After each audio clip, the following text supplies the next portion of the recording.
Jack had always been a man who appreciated solitude. That was the main reason he had chosen to move into the old house on the outskirts of town. It wasn't that he didn't enjoy the company of others, he just preferred peace, the kind that only the quiet isolation of an old, rural house could offer.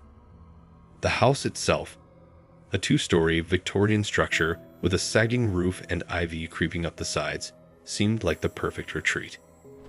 He first heard about the house during a casual conversation with a coworker, Richard, during their lunch break. Richard was recounting ghost stories to entertain their group, and Jack, though skeptical, found himself intrigued. "There's this house on the outskirts of town," Richard had said, lowering his voice for dramatic effect. "Been abandoned for years. They say the family who lived there left overnight and didn't even pack their things. No one knows why. Why hasn't anyone else moved in?" Jack asked, more curious about the practical side of the story than the ghostly embellishments. Richard shrugged. "Superstitions, I guess. People say it's haunted. Doors slam on their own, strange noises in the night. You know the usual stuff. But if you're not afraid of that kind of thing, it's probably dirt cheap." Later that night, Jack couldn't get the idea out of his head. He wasn't superstitious, and the prospect of owning a house, especially one steeped in mystery, was oddly appealing. He did some research online and found the listing. True to Richard's words, the house was priced far below market value, likely because of its reputation. Jack decided to check it out. When he arrived for the viewing, the agent seemed eager to get the process over with. She was polite but hurried, glossing over details about the house's history. Jack didn't press her for answers. He found the house charming in its way. The faded wallpaper, the creaky stairs, the tall windows that let in soft, diffused light. He imagined himself fixing it up, turning it into his personal haven. He made an offer on the spot and moved in 2 weeks later. The first few days went by without incident. Jack spent his time unpacking, organizing his things, and getting to know the creaks and groans of the house. It was an old building, and every house has its own sounds, he told himself. The floorboards would creak under his feet, the wind would whistle through the cracks in the windows, and the pipes would groan as they settled. Nothing out of the ordinary. He was used to it. The sounds were just part of living in an old house, and Jack was more than willing to embrace them. But then the footsteps started.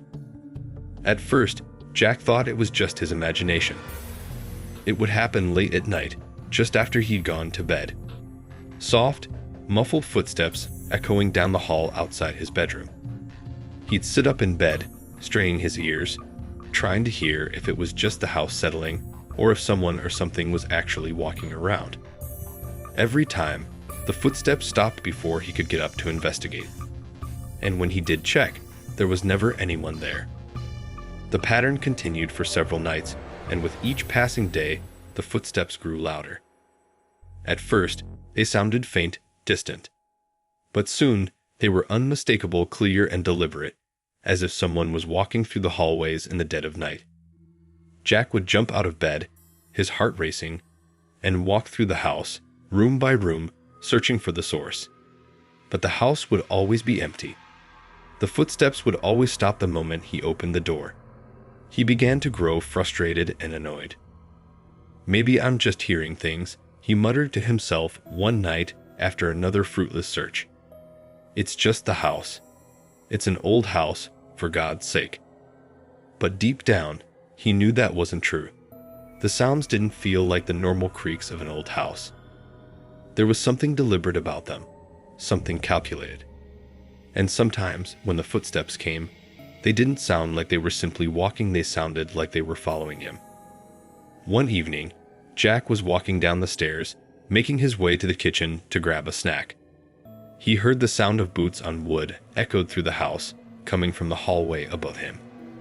It was unmistakable, the heavy thud of each step on the old floorboards. But there was something chilling about the rhythm. The footsteps were following him. Jack's heart raced as he slowly turned his head toward the stairs above him. He had hoped that it was just his mind playing tricks, that he had heard it wrong, but as he listened, the The sound was clear and persistent. Every step he took down the stairs was mirrored by another. Every movement was echoed by a distant footstep. They weren't just following him, they were in sync with him, as if someone was walking just behind him. His breathing became shallow, panic rising in his chest. He took another step, and the footsteps followed suit. He stopped, and so did the footsteps. He took a few more steps, his eyes fixed on the dark hallway above, his pulse hammering in his ears. "Hello," Jack called out into the darkness. There was no response, just the soft creak of the stairs beneath his feet. He turned around, his feet frozen to the spot, eyes scanning the empty hallway. No one was there. The house was as silent as ever. But the footsteps, the unmistakable, rhythmic steps, continued, right behind him. Jack's mind raced as he took a step back, the footsteps responding instantly. They were louder now, more defined, as though someone was standing right behind him. He felt the hairs on the back of his neck stand up as the cold breath of fear settled over him. "I'm just imagining it," Jack whispered to himself. He shook his head, trying to clear the fog of terror clouding his thoughts. But it was no use. He had heard it. He had felt it. The footsteps weren't just a figment of his imagination. Someone was following him. Without thinking, Jack spun around, ready to confront whatever or whoever was behind him. But when he looked, there was nothing there. The hallway was empty, and the staircase was as still and silent as it had been when he first descended. Suddenly, he felt a cold, clammy pressure around his ankles. A force gripped him, and before he could react, he was pulled backwards, the breath knocked out of him as he was yanked down the stairs. His legs buckled beneath him, and he tumbled backward, feeling a sharp jolt of pain as he fell onto the cold wooden floor. The footsteps stopped. Jack's breath came in gasps as he struggled to rise, his heart pounded in his chest, and his skin crawled with a sickening sense of horror. He reached for the banister, but his hands found nothing but empty air. He was stuck. He could feel cold. Bony fingers wrap around his ankles, pulling him down, towards the basement, deeper into the house, as though something was trying to drag him into the very foundations of the old building. A scream tore from his throat, but it was choked off as the invisible hands yanked him further, the pressure building around his legs. He kicked and thrashed, trying to break free, but the grip only tightened, dragging him lower. The house seemed to groan with an unnatural force, the walls bending inward, as if the very structure was alive and feeding off his terror. The last thing Jack felt before everything went black was the sudden and overwhelming silence.